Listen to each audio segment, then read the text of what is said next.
الله وبركاته. إن الحمد لله نحمده ونستعينه ونستغفره ونؤمن به ونتوكل عليه ونعوذ بالله من شرور أنفسنا ومن سيئات أعمالنا. من يهده الله فلا مضل له ومن يضلل فلا هادي له. أشهد أن لا إله إلا الله وحده لا شريك له وأشهد أن محمدا عبده ورسوله. أما بعد فإن خير الحديث كتاب الله وخير الهدي هدي محمد صلى الله عليه وسلم وشر الأمور محدثاتها وكل محدثة بدعة وكل بدعة ضلالة وكل ضلالة في النار. أعوذ بالله السميع العليم من الشيطان الرجيم من همزه ونفخه ونفثه. بسم الله الرحمن الرحيم. يا أيها الذين آمنوا اتقوا الله حق تقاته ولا تموتن إلا وأنتم مسلمون. يا أيها الناس اتقوا ربكم الذي خلقكم من نفس واحدة وخلق منها زوجها وبث منهما رجالا كثيرا ونساء واتقوا الله الذي تساءلون به والأرحام إن الله كان عليكم رقيبا. يا أيها الذين آمنوا اتقوا الله وقولوا قولا سديدا يصلح لكم أعمالكم ويغفر لكم ذنوبكم ومن يطع الله ورسوله فقد فاز فوزا عظيما. قال النبي صلى الله عليه وسلم من كنت مولاه فهذا علي مولاه. اللهم صل على محمد وعلى آل محمد كما صليت على إبراهيم وعلى آل إبراهيم إنك حميد مجيد. اللهم بارك على محمد وعلى آل محمد كما باركت على إبراهيم وعلى آل إبراهيم إنك حميد مجيد. رب اشرح لي صدري ويسر لي أمري واحلل عقدة من لساني يفقه قولي. فضائل کے عموماً دو قسمیں ہوا کرتی ہیں. ایک تو مجموعی اجتماعی فضائل ہوتے ہیں. مثال کے طور پر 10 لوگ 50 100 لوگ موجود ہیں، سبھی کے بارے میں کوئی اچھی بات کہہ دی. ایک انفرادی فضیلت ہوا کرتی ہے، یعنی کسی خاص شخص کو اس کو مخاطب کر کے یا پھر اس خاص شخص کے بارے میں لوگوں سے کوئی بات کہہ دینا، یہ انفرادی فضیلت ہوتی ہے. رسول اللہ صلی اللہ علیہ وسلم نے اپنے صحابہ کے بارے میں اجتماعی بہت سارے فضائل بیان کیے ہیں، اور ایسے بھی صحابہ ہیں جن کی انفرادی بہت ساری فضیلت اللہ کے نبی نے بیان کی ہے. سابقہ خطبات میں ہم انفرادی فضائل میں سے ابو بکر رضی اللہ تعالیٰ عنہ، عمر رضی اللہ تعالیٰ عنہ اور عثمان رضی اللہ تعالیٰ عنہ کے حوالے سے بات کر چکے ہیں. آج ہم گفتگو کا آغاز کریں گے علی رضی اللہ تعالیٰ عنہ کے حوالے سے. نبی کریم صلی اللہ علیہ وسلم نے ان کے حوالے سے بھی بہت ساری ایسی انفرادی فضائل اور روایات بیان کی ہیں، اور چند فضائل تو ایسے ہیں کہ جو خالص انہی کے لیے بیان کی اللہ کے نبی نے، وہ کسی اور صحابی کے حصے میں نہیں آئے. رسول اللہ صلی اللہ علیہ وسلم کے ساتھ اس صحابی کو بڑی ہی خاص فضیلت حاصل تھی. نبی کریم صلی اللہ علیہ وسلم کے صحابی بھی ہیں، پہلے اسلام لانے والے لوگوں میں شامل بھی ہیں، اللہ کے نبی کے چچا زاد بھی ہیں، رسول اللہ صلی اللہ علیہ وسلم کے داماد بھی ہیں، اور اس کے علاوہ رسول اللہ صلی اللہ علیہ وسلم نے بہت سارے فضائل، جن میں سب سے بڑھ کر یہ ہے کہ اللہ کے نبی نے یہ کہا تھا کہ علی تم میرے لیے ایسے ہو جیسے موسیٰ علیہ السلام کے لیے ہارون علیہ السلام تھے. لیکن میرے بعد کوئی نبی نہیں ہے۔ یہ سب سے بڑی فضیلت ہے علی رضی اللہ تعالیٰ کی، کہ اگر رسول اللہ صلی اللہ علیہ وسلم کے ساتھ یا ان کے بعد کوئی نبی ہوتا تو علی وہ تم تھے جو میرے ساتھ ہوتے۔ ایک روایت عمر رضی اللہ تعالیٰ کے حوالے سے آتی ہے کہ اگر میرے بعد کوئی نبی ہوتا تو وہ عمر ہوتے۔ ایک ہے کہ میرے ساتھ اگر کوئی ہوتا تو وہ علی ہوتے، جیسے موسیٰ کے ساتھ ہارون علیہ السلام تھے، لیکن میرے بعد کوئی نبی نہیں ہے۔ انہی فضائل میں سے چند ایک کا ہم آج تذکرہ کریں گے۔ زید بن ارقم رضی اللہ تعالیٰ کہتے ہیں اول من صلی مع رسول اللہ صلی اللہ علیہ وسلم، سب سے پہلے رسول اللہ صلی اللہ علیہ وسلم کے ساتھ جس شخص نے نماز ادا کی تھی وہ علی رضی اللہ تعالیٰ تھے۔ یہ روایت مسند امام احمد میں اور مصنف ابن ابی شیبہ میں موجود ہے، اور اسی روایت کے ساتھ اسی سند کے ساتھ کچھ الفاظ کی تبدیلی ہے، اور وہ ہے اول من اسلم، وہ جو پہل اسلام لانے والے تھے ان میں علی رضی اللہ تعالیٰ موجود تھے۔ دونوں ہی روایات درست ہیں، اور ان میں دو فضائل بیان کیے گئے۔ ایک، وہ لوگ جو پہلے اسلام لانے والے تھے ان میں علی رضی اللہ عنہ موجود تھے، اور نبی کریم صلی اللہ علیہ وسلم کے ساتھ سب سے پہلے نماز ادا کرنے والے بھی یہ تھے۔ اللہ کے نبی نے علی رضی اللہ تعالیٰ کے حوالے سے یہ کہا کہ علی وہ ہیں جو اللہ اور اس کے رسول سے محبت کرتے ہیں، اور اللہ اور اس کے رسول بھی علی رضی اللہ عنہ سے محبت کرتے ہیں۔ یہ اللہ کے نبی نے اس وقت بیان کیا جب آپ غزوہ خیبر کے لیے لوگوں کو روانہ کرنا چاہتے تھے۔ اس سے ایک دن پہلے نبی کریم صلی اللہ علیہ وسلم نے یہ کہا، کل میں ایک ایسے شخص کو جھنڈا عطا کروں گا، اللہ جس کے ہاتھ پر لوگوں کو فتح دیں گے۔ سارے کے سارے یہ امید لے کر بیٹھے تھے کہ وہ جھنڈا ہمیں ملے۔ ابو بکر رضی اللہ تعالیٰ امید لے کر بیٹھے ہیں، عمر رضی اللہ تعالیٰ، بلکہ ایک روایت میں یہ ہے کہ عمر رضی اللہ تعالیٰ کہتے ہیں کہ میں نے اپنی زندگی میں ایک ہی دن امارت کی تمنا کی ہے، اور وہ خیبر کے دن میں نے تمنا کی تھی کہ آج مجھے امیر بنایا جائے اور اللہ تعالیٰ کے نبی مجھے وہ جھنڈا عطا کرتے ہیں۔ لیکن رسول اللہ صلی اللہ علیہ وسلم نے پوچھا علی کدھر ہیں؟ کہا وہ یہاں پر موجود نہیں ہیں، ان کی آنکھیں خراب ہیں، آنکھوں میں تکلیف ہے جس کی وجہ سے وہ آ نہیں سکے۔ کہا ان کو بلا کر لاؤ۔ علی رضی اللہ عنہ کو بلایا گیا، رسول اللہ صلی اللہ علیہ وسلم نے ان کی آنکھوں پر اپنا لعاب لگایا، اور اس کے بعد علی رضی اللہ عنہ کہتے ہیں کہ میری آنکھوں میں کبھی تکلیف نہیں ہوئی۔ ایک روایت جس میں کچھ تھوڑا سا ضعف موجود ہے، ایک راوی اس میں مدلس ہے، یعنی وہ راوی عن سے بیان کرتے ہیں، اور مدلس راوی اگر عن سے بیان کرے تو اس کی روایت کے اندر کچھ کمزوری پائی جاتی ہے، لیکن اگر عن سے بیان نہ کرے تو پھر روایت میں کمزوری نہیں ہوتی۔ تو اس روایت کے اندر یہ ہے کہ نبی کریم صلی اللہ علیہ وسلم نے علی رضی اللہ عنہ سے کہا تھا کہ ان کی آنکھوں پر اپنا لعاب لگایا، اور اس دن کے بعد علی رضی اللہ عنہ کہتے ہیں مجھے کوئی تکلیف نہیں ہوئی، اور اللہ کے نبی نے یہ کہا تھا کہ آج کے بعد علی تمہیں نہ گرمی تنگ کرے گی نہ سردی تنگ کرے گی۔ اور پھر رسول اللہ صلی اللہ علیہ وسلم نے علی رضی اللہ عنہ کو وہ جھنڈا عطا کیا، لشکر روانہ ہو گیا۔ اللہ کے نبی نے کہا کہ علی التفات نہیں کرنا، دائیں بائیں نہیں، سیدھا جانا ہے خیبر اور جنگ لڑنی ہے، اس کے بعد واپس آ جانا ہے۔ علی رضی اللہ عنہ کچھ دیر چلے، پھر رک گئے، التفات نہیں کیا، وہی کھڑے ہو کر اونچی آواز سے پوچھا اللہ کے نبی کس چیز پر میں ان لوگوں کو کھڑا کروں؟ میری دعوت کس چیز پر ہونی چاہیے؟ میری جنگ کس بنیاد پر ہونی چاہیے؟ رسول اللہ صلی اللہ علیہ وسلم نے کہا کہ جا کر ان کو دعوت دینا، ایک اللہ کی توحید کی جانب دعوت دینا، اگر وہ اس چیز کو قبول کر لیں پھر انہیں بتانا کہ اللہ کے احکامات ان کے ذمہ کیا ہے، اور پھر اس کے بعد ان کو ہدایت کی جانب لانے کے لیے مزید تبلیغ کرنا۔ علی اگر تمہاری وجہ سے ایک بندہ بھی ہدایت پر آ گیا تمہارے لیے یہ سرخ اونٹوں سے زیادہ بہتر ہے۔ اور پھر علی رضی اللہ عنہ گئے اور فاتح بن کر واپس لوٹے، کیونکہ اللہ کے نبی نے تو پہلے ہی بتا دیا تھا کہ میں ایک ایسے شخص کو جھنڈا عطا کرنے والا ہوں جس کے ہاتھ پر اللہ تعالیٰ تمہیں فتح یہ دے گا۔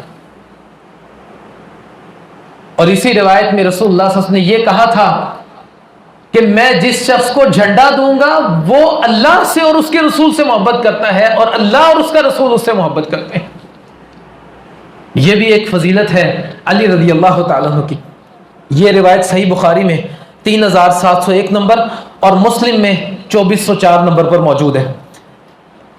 حسن رضی اللہ تعالیٰ عنہ سے ایک روایت مذکور ہے، علی رضی اللہ عنہ کی جب شہادت ہوئی اس سے اگلے دن حسن رضی اللہ تعالیٰ عنہ لوگوں کے سامنے ممبر پر آئے، اور راوی لکھتے ہیں انہوں نے اپنے سر پر سیاہ رنگ کا امامہ پہنا ہوا تھا، اور کہنے لگے کہ کل تم سے ایک ایسا شخص جدا ہو چکا ہے جس کی پہلے لوگوں میں تمہیں مثال نہیں ملے گی، اور قیامت تک آنے والے لوگوں میں تمہیں ایسے شخص کی مثال نہیں ملے گی۔ وہ بڑا فضیلت والا تھا، اور یاد رکھو خیبر کے دن رسول اللہ صلی اللہ علیہ وسلم نے ان کو روانہ کیا تھا، اور اللہ کے نبی نے یہ کہا تھا کہ میں ایسے شخص کو جھنڈا عطا کرتا ہوں جو اللہ سے محبت کرتا ہے اور اللہ اس سے محبت کرتے ہیں۔ اور اس میں اضافہ یہ بیان کیا حسن رضی اللہ عنہ نے کہ اللہ کے نبی سے میں نے یہ سنا تھا کہ علی کے دائیں جبرائیل ہو کر جنگ لڑیں گے اور اس کے بائیں میکائیل ہو کر جنگ لڑیں گے۔ یہ ایک الگ سے فضیلت جو حسن رضی اللہ تعالیٰ عنہ علی رضی اللہ عنہ کی وفات کے اگلے دن بیان کرتے ہیں، اور یہ بھی طبقات ابن سعد میں اور مسند احمد میں یہ روایت موجود ہے۔ اور اس میں اضافہ یہ ہے کہ علی نے ہمارے لیے صرف 700 درہم چھوڑے ہیں، اور وہ بھی اس لیے تاکہ ہم بعد میں اپنا کچھ بندوبست کر لیں، کو خادم خرید لیں جو ہمارے لیے محنت کرے، اور ہمارا ایک جو ہے وہ سرکل چلتا رہے، تو اس لیے علی رضی اللہ عنہ نے ہمارے لیے 700 درہم چھوڑے۔ اس کے بعد عبداللہ ابن عباس رضی اللہ تعالیٰ عنہ کے پاس، آپ مدینہ میں موجود تھے، ان کے پاس 9 لوگ آئے۔ روایت کے اندر رہتن کا الفاظ ہے، عربی میں رہت 9 سے 3 اس کے درمیان جو تعداد ہوتی ہے اس کو بیان کیا جاتا ہے۔ عموماً اگر تخصیص نہ کی جائے تو پھر اس تعداد کو 9 تک عرب لے کر جاتے ہیں، اس لیے اس روایت کے ترجمے میں راوی کہتے ہیں کہ یہ 9 ہی لوگ وہاں پر موجود تھے جو عبداللہ ابن عباس رضی اللہ تعالیٰ کے پاس آئے تھے۔ عبداللہ ابن عباس رضی اللہ تعالیٰ اس وقت چند لوگوں کے درمیان بیٹھے تھے، ان میں سے ایک شخص کہنے لگا آپ یہیں پر بیٹھ کر ہماری بات سنیں گے ان لوگوں کو بھیج کر، یا پھر آپ اٹھ کر ہمارے ساتھ باہر آئیں گے؟ یعنی ہم آپ سے ایک راز کی بات کرنا چاہتے ہیں، آپ یہیں پر بیٹھیں گے تو ان لوگوں کو بھیج دیں، وگرنہ آپ اٹھ کر ہمارے پاس باہر آ جائیں، ہم آپ سے کچھ بات کرنا چاہتے ہیں۔ کہا عبداللہ ابن عباس رضی اللہ عنہ نے کہا کہ ہاں میں تمہارے پاس آ جاتا ہوں۔ پھر ان کے پاس باہر گئے، اور پھر کچھ دیر کے بعد واپس لوٹے تو اپنی قمیض کو جھاڑ رہے تھے، اپنے کپڑے کو جھاڑ رہے تھے، اور کہتے تھے واللہ جو یہ لوگ مجھے کہتے ہیں میں نہیں کروں گا، یہ کہتے ہیں کہ میں علی رضی اللہ عنہ کے خلاف کوئی بات کر دوں، اللہ کی قسم عبداللہ تو ایسا نہیں کرے گا، جب تک چند فضائل عبداللہ کے علم میں ہے علی رضی اللہ عنہ کے، عبداللہ ایسا نہیں کرے گا۔ پھر کہا کہ لوگوں میں بتاتا ہوں کہ علی کے کون کون سے فضائل عبداللہ کے علم میں ہیں جن کی بنا پر عبداللہ یہ چاہتا ہے کہ وہ علی رضی اللہ عنہ کے حوالے سے ایک جملہ کیا ایک حرف بھی ان کے خلاف نہ نکالے۔ پھر چند فضائل بیان کیے، کہا سب سے پہلی فضیلت وہ خیبر والی حدیث ہے جب اللہ کے نبی نے جھنڈا عطا کیا تھا۔ پھر اس کے بعد سورہ توبہ کی آغاز کی آیات جب نازل ہوئی کہ آپ مشرکین کو کچھ مہلت دے دیں، اس کے بعد پھر ان سے کہیں کہ تمہارا ہمارا معاہدہ ختم۔ ابو بکر رضی اللہ عنہ کو بھیجا تھا مکہ کی جانب، لیکن اس کے پیچھے ان کی تائید کے لیے علی رضی اللہ عنہ کو بھیجا، اور کہا کہ اس حکم میں وہ شخص شامل ہونا چاہیے جس کا مجھ سے تعلق ہو، جو میرے ساتھ نسبت رکھتا ہو۔ علی رضی اللہ عنہ کو بھیجا تھا، یہ ان کی فضیلت ہے، اور میرے علم میں یہ فضیلت ہے۔ تیسرے نمبر پر نبی کریم صلی اللہ علیہ وسلم نے حسن رضی اللہ تعالیٰ عنہ، حسین رضی اللہ تعالیٰ عنہ، فاطمہ رضی اللہ تعالیٰ عنہ اور علی رضی اللہ عنہ کو اپنی چادر میں کر کے کہا تھا اللہ یہ میرے اہل بیت ہیں، اللہ تو ان سے راضی ہو جا۔ اور پھر یہ آیت پڑھی تھی انما یرید اللہ لیذھب عنکم الرجس اہل البیت ویطہرکم تطہیرا، کہا یہ فضیلت بھی میرے علم میں ہے، میں اس فضیلت کے اپنے علم میں ہونے کے باوجود کیسے یہ جرت اور جسارت کر سکتا ہوں کہ میں علی رضی اللہ عنہ کے حوالے سے کو بات کروں۔ پھر چوتھے نمبر پر کہا جلد اسلام لانے والوں میں علی ہے، جن کے بارے میں کہا اول من اسلم، پہلے ہیں جو اسلام لائے تھے علی رضی اللہ عنہ، تو یہ تو ان کی فضیلت ہے۔ پھر اس کے بعد کہا کہ ہجرت کے رات جب اللہ کے نبی جا چکے تھے، رسول اللہ صلی اللہ علیہ وسلم کے بستر پر آپ کی چادر لے کر علی لیٹے ہوئے تھے، جن کو لوگوں نے پتھر بھی مارے تھے، اور وہ فضیلت جب علی رضی اللہ عنہ کو پکڑ کر لوگ لے گئے تھے اور بیت اللہ کے اندر لے جا کر ان کو مارا تھا اور کہا بتاؤ محمد کدھر ہے، کہا مجھے نہیں معلوم، کہا اللہ کے نبی کی خاطر علی نے یہ برداشت کیا تھا۔ یہ ان کی فضیلت ہے کہ اللہ کے نبی نے صحابہ کرام میں علی رضی اللہ عنہ کو اپنے بستر کے لیے چنا تھا کہ وہ آپ کے بستر پر لیٹیں۔ کہا یہ فضیلت میرے علم میں ہے اور میں نہیں چاہتا کہ ان فضائل کے ہوتے ہوئے میں علی رضی اللہ عنہ کے خلاف ایک حرف بھی نکالوں۔ پھر اس کے بعد کہا رسول اللہ صلی اللہ علیہ وسلم نے یہ کہا تھا علی تم میرے لیے ایسے ہو جیسے موسیٰ کے لیے ہارون علیہ السلام ہے، لہذا یہ بھی علی رضی اللہ عنہ کی فضیلت ہے اور یہ بھی میرے علم میں ہے۔ پھر کہا کہ علی میرے بعد اگر کوئی نائب ہوگا لوگوں کا تو علی وہ تم ہوگے، یعنی تم لوگوں کے دوست اور نائب ہو میرے بعد۔ پھر اس کے بعد کہا من کنت مولا فہذا علی مولا، جس کا میں دوست ہوں علی بھی اس کا دوست ہوگا، اور جو شخص علی کو اپنا دوست نہ مانے تو وہ مجھے اپنا دوست نہ مانے۔ پھر کہا کہ نبی کریم صلی اللہ علیہ وسلم نے درخت کے نیچے بیعت لی تھی، وہاں پر اللہ تعالیٰ نے یہ آیات نازل کی تھی لقد رضی اللہ عن المؤمنین اذ بعث فیہم رسولا من انفسہم، تو وہاں پر کہا لقد رضی اللہ عن المؤمنین، نبی کریم صلی اللہ علیہ وسلم نے جن لوگوں سے بیعت لی تھی اللہ نے ان سب کو معاف کر دیا اور ان کی بخشش کا اعلان کر دیا۔ پھر کہا کہ وہ جو بدر کے دن حاضر ہوئے تھے حاطب بن ابی بلتہ، جب انہوں نے اہل مکہ کو پیغام بھیج دیا کہ اللہ کے نبی نے جس پیغام کو چھپایا تھا، علی رضی اللہ عنہ نے کہا تھا اللہ کے نبی اجازت دیں میں اس منافق کا سر اتار دوں، رسول اللہ صلی اللہ علیہ وسلم نے کہا تھا نہیں علی حاطب یہ بدر میں شامل ہوا تھا لہذا بدر والوں کو تو اللہ نے معاف کر دیا۔ کہا اسی طرح اللہ نے یہ کہا تھا کہ میں نے درخت کے نیچے والوں کو معاف کر دیا، اللہ نے اپنی معافی واپس تو نہیں لی، علی ان کے اندر موجود تھے۔ یہ سارے فضائل عبداللہ کے علم میں ہیں اور جب تک عبداللہ کے علم میں یہ ساری چیزیں موجود ہیں عبداللہ علی رضی اللہ عنہ کے خلاف ایک حرف ادا نہیں کرے گا۔ یہ فضائل عبداللہ ابن عباس رضی اللہ تعالیٰ نے علی رضی اللہ عنہ کے بیان کیے ہیں۔ پھر اس کے بعد ایک اور فضیلت رسول اللہ صلی اللہ علیہ وسلم فرماتے ہیں علی میں تمہیں ایک ایسی دعا سکھلاتا ہوں جو پڑھو گے تو اللہ تمہیں معاف کر دیں گے، اللہ نے تو ویسے بھی تمہیں معاف کر دیا۔ یہ بھی ایک فضیلت ہے، یہ تو اللہ کے نبی نے بہت ساری جگہوں پر عام مومنوں سے بھی یہ کہا کہ جو اس کو پڑھے گا، جو یہ کلمات پڑھے گا اللہ اس کو یہ فضیلت دے دے گا، بہت ساری روایات ہیں، لیکن یہاں کہا کہ یہ الفاظ پڑھو گے اللہ تمہیں بخش دیں گے، اللہ نے تو پہلے ہی تمہیں بخش دیا۔ پھر چند الفاظ بیان کیے، کہا لا الہ الا اللہ الحلیم الکریم سبحان اللہ وتبارک اللہ رب العرش العظیم والحمد للہ رب العالمین۔ کہا یہ الفاظ پڑھو اللہ تمہیں بخش دیں گے، اللہ نے تو پہلے ہی تمہیں معاف کر دیا۔ اس کے بعد پھر نبی کریم صلی اللہ علیہ وسلم نے ایک اور فضیلت بیان کی، رسول اللہ صلی اللہ علیہ وسلم نے علی رضی اللہ عنہ کو یمن میں بھیجا تو کہنے لگے علی رضی اللہ عنہ اللہ کے نبی وہاں پر بڑی عمر کے لوگ بھی موجود ہیں، میں ایک کم عمر نوجوان ہوں، وہاں پر تو بڑے لوگوں کے سامنے تو مجھ سے بات نہیں ہوگی، میرے پاس اگر کسی کا فیصلہ آ گیا تو میں کیسے کروں گا؟ نبی کریم صلی اللہ علیہ وسلم نے وہاں پر کہا تھا اللہ تیرے دل کی رہنمائی کرے گا، اللہ تیرے زبان کو ثابت قدمی دے گا۔ علی رضی اللہ عنہ کہتے ہیں کہ اس دن کے بعد پھر کبھی لوگوں کے درمیان فیصلہ کرنے کے دوران میری زبان نہیں لڑکھڑائی۔ یہ بھی فضیلت نبی کریم صلی اللہ علیہ وسلم کی زبان سے علی رضی اللہ عنہ کو حاصل ہے۔ پھر جیسے رسول اللہ صلی اللہ علیہ وسلم نے ابو بکر رضی اللہ عنہ کے حوالے سے کہا تھا کہ مسجد نبوی میں کھلنے والے سارے دروازے بند کر دو، ایک ابو بکر کا دروازہ کھلا رہے، ایسے ہی رسول اللہ صلی اللہ علیہ وسلم نے یہ کہا تھا کہ علی کا دروازہ کھلا رہے، باقی دروازوں کو بند کر دو۔ علی رضی اللہ عنہ کے دروازے کے حوالے سے جو روایت ہے وہ مسند احمد میں جلد نمبر 4 369 اور اس کے ساتھ ساتھ حاکم مستدرک حاکم میں یہ روایت موجود ہے جلد نمبر 3 صفحہ نمبر 125 پہ۔ اسی طرح ابو بکر رضی اللہ عنہ والی روایت وہ تو صحیح بخاری اور صحیح مسلم میں ہے۔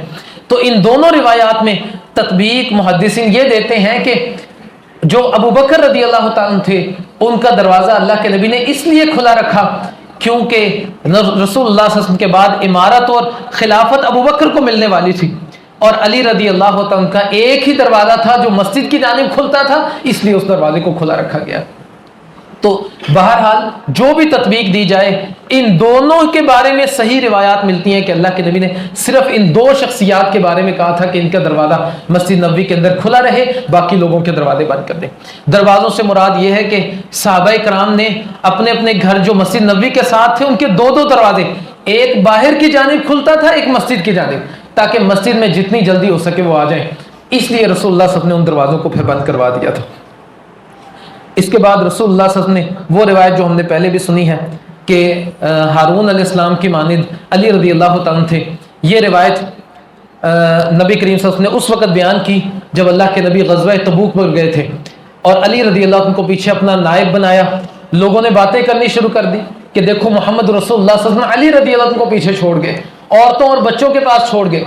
اور کچھ لوگوں نے تو یہ کہا کہ اللہ کے نبی علی رضی اللہ عنہ سے ناراض ہو چکے ہیں, اس لیے علی رضی اللہ عنہ کو چھوڑ کر چلے گئے. علی رضی اللہ عنہ نے اپنا گھوڑا لیا, اس کو تیز دوڑایا اور رسول اللہ صلی اللہ علیہ وسلم سے جا ملے. اللہ کے نبی ابھی راستے میں موجود تھے اور جا کر کہنے لگے اللہ کے نبی لوگ یہ باتیں کرتے ہیں, مجھ سے نہیں رہا گیا, لہذا میں آپ کے ساتھ آ کر مل گیا. اللہ کے نبی نے کہا علی لوگ جو بھی کہتے ہیں کیا تم اس بات پر خوش نہیں ہو کہ تم میرے لیے ایسے ہو جیسے موسیٰ علیہ السلام کے لیے ہارون علیہ السلام تھے؟ کہا میں اس بات پر خوش ہوں. اللہ کے نبی نے پھر پوچھا, کہا بلا کیوں نہیں, میں بالکل خوش ہوں اس بات پر. رسول اللہ صلی اللہ علیہ وسلم نے کہا پھر جاؤ تم میرے نائب ہو اور مدینہ میں رہو اور مدینہ کا خیال کرو. پھر علی رضی اللہ عنہ واپس آ چکے تھے اور یہ بھی بہت بڑی فضیلت ہے. دیکھیں ایک جانب عمر رضی اللہ عنہ کو یہ کہا گیا کہ اگر میرے بعد کوئی نبی ہوتا تو وہ عمر ہوتے. یہ اللہ کے نبی کی زندگی کے بعد کا تذکرہ کیا گیا, لیکن زندگی میں موجود اگر اللہ کے نبی کے ساتھ کوئی نبی ہوتا کہا تو علی وہ تم ہوتے, لیکن میرے بعد کوئی نبی نہیں ہے. یہاں پر بھی علی رضی اللہ عنہ کو فضیلت وہ خوب واضح ہو جاتی ہے. اس کے ساتھ ساتھ ایک روایت جو بالکل ٹھیک روایت ہے لیکن اس کے مفہوم کو کچھ غلط سمجھا جاتا ہے. جب نبی کریم صلی اللہ علیہ وسلم کے صحابہ میں کچھ اختلاف ہو گیا, یہ اس لیے ہوا کیونکہ باہر کے کچھ لوگ خارجی جو تھے وہ ان میں شامل ہو گئے اور ادھر کی ادھر لگا دی, ادھر کی ادھر لگا دی, اس لیے کچھ صحابہ وہ غلط فہمی کا شکار ہو چکے. لیکن یہ سارے ہی اللہ کے نزدیک برگزیدہ لوگ ہیں. عفا اللہ عنہم, اللہ نے ان سب کو معاف کر دیا. یہ اعلان اللہ نے قرآن کریم میں کیا ہے. اسی دور میں سعد رضی اللہ تعالیٰ عنہ مدینہ میں معاویہ رضی اللہ عنہ سے ملنے آئے. معاویہ رضی اللہ تعالیٰ نے اس وقت سعد رضی اللہ عنہ سے یہ کہا کہ دیکھو علی کی تنقیص کرتے ہیں کچھ لوگ, ان کے بارے میں کچھ باتیں کرتے ہیں. سعد تم ایسا کیوں نہیں کرتے, ایسے کون سے فضائل تمہارے علم میں ہیں, مجھے بھی بتاؤ وہ. تو سعد رضی اللہ تعالیٰ نے کہا کہ 3 فضیلتیں میرے علم میں ہیں. ایک خیبر والی حدیث اور ایک وہ روایت جو نبی کریم صلی اللہ علیہ وسلم نے جب اپنی چادر میں لیا تھا علی رضی اللہ عنہ کو, حسن حسین رضی اللہ تعالیٰ عنہ کو اور فاطمہ رضی اللہ تعالیٰ عنہ, ان کو جب اللہ کے نبی نے اپنی چادر میں لیا تھا. اور وہ جو غزوہ تبوک والا تھا جب اللہ کے نبی پیچھے چھوڑ گئے تھے اور علی رضی اللہ عنہ کو ہارون علیہ السلام کی مانند اللہ کے نبی نے قرار دیا تھا. یہ 3 فضیلتیں میرے علم میں ہیں جن کی بنیاد پر میں یہ جسارت نہیں کرتا. لوگوں کے علم میں شاید یہ نہیں ہے اس لیے وہ یہ جسارت کر لیتے ہیں. یہ روایت تو بیان کر دی جاتی ہے لیکن اس کے آخری الفاظ کیا ہیں؟ واللہ ما ذکرہ معاویہ بحرف حتی خرج من المدینہ. سعد رضی اللہ عنہ کہتے ہیں معاویہ جب تک مدینہ میں رہے, اس سے پہلے بھی اور اس کے بعد میں ایک حرف بھی معاویہ رضی اللہ عنہ نے علی رضی اللہ عنہ کے خلاف ادا نہیں کیا تھا. یہ اس کا آخر ہے. لوگ اس کا شروع لیتے ہیں اور اس سے یہ دلیل کرتے ہیں کہ دیکھو معاویہ تنقیص کرنا چاہتے تھے معاذ اللہ, لیکن انہوں نے یہ کہا تھا کہ لوگ ایسا کرتے ہیں, سعد تمہیں ایسی کون سی فضیلت حاصل ہے مجھے بھی بتاؤ تاکہ میں بھی لوگوں کی باتوں میں نہ رہوں. اگر ایسا ہوتا کہ معاویہ ایسا کام کرتے رضی اللہ تعالیٰ عنہ تو سعد رضی اللہ عنہ اس روایت کے آخر میں یہ نہ کہتے واللہ ما ذکرہ معاویہ بحرف, ایک حرف بھی معاویہ رضی اللہ عنہ نے ادا نہیں کیا جب تک وہ مدینہ میں رہے. تو ہمیں روایات شروع سے آخر تک پوری پڑھنی چاہیے. اور صحابہ کرام یہ سارے ہی اللہ کے نبی کے قریب ہیں اور رسول اللہ صلی اللہ علیہ وسلم نے ان سب کے بارے میں اللہ کے ایک فرمان کو ہم تک پہنچا دیا. رضی اللہ عنہم ورضوا عنہ, اللہ ان سے راضی ہے اور یہ اپنے رب سے راضی ہیں. غلطیاں کس سے نہیں ہوتی, سب سے ہوتی ہیں, لیکن وہ ہستیاں جن کو پہلے ہی اللہ نے کہہ دیا عفا اللہ عنہم, اللہ نے ان کو معاف کر دیا. تو ہمیں اس حوالے سے خبردار اور محتاط رہنا چاہیے. علی رضی اللہ عنہ کے کچھ خاص فضائل, ان میں سے یہ بھی ہے کہ علی رضی اللہ عنہ کی خاص اللہ کے نبی نے اپنی جانب ان کی جو ہے وہ نسبت کی ہے اور یہ لوگوں کو تعلیم دی کہ جیسے علی کی میرے نزدیک نسبت ہے لوگوں تمہارے نزدیک بھی ایسی ہونی چاہیے. عمران بن حسین رضی اللہ تعالیٰ کہتے ہیں رسول اللہ صلی اللہ علیہ وسلم نے فرمایا ان علی منی وانا منہ, علی مجھ سے ہے اور میں اس سے ہوں. اور پھر فرمایا وولی کل مؤمن, اور ہر مومن کا دوست ہے علی. تو یہاں سے ثابت ہوا کہ جو علی کو اپنا دوست نہ جانے وہ مومن نہیں ہے. کہا ولی کل مومن، ہر مومن کا دوست علی رضی اللہ عنہ ہے.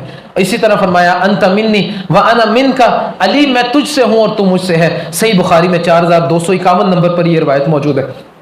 ابو داود میں 2278 نمبر پر روایت موجود ہے. اما انت یا علی فصفینی و امینی، اے علی تم میرے بعد میری امانت کو لے کر چلنے والے ہو اور تم میرے بعد لوگوں کے حمایتی اور مددگار ہو، ان کے دوست ہو.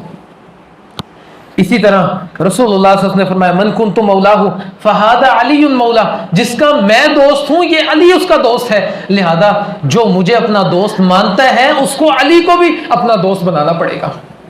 اور ایک روایت میں رسول اللہ صلی اللہ علیہ وسلم نے علی رضی اللہ عنہ کا ہاتھ بلند کیا لوگوں کے سامنے اور کہا کہ یہ میرا دوست ہے، لوگوں تم اگر مجھے دوست بناتے ہو تو علی کو بھی دوست بناؤ.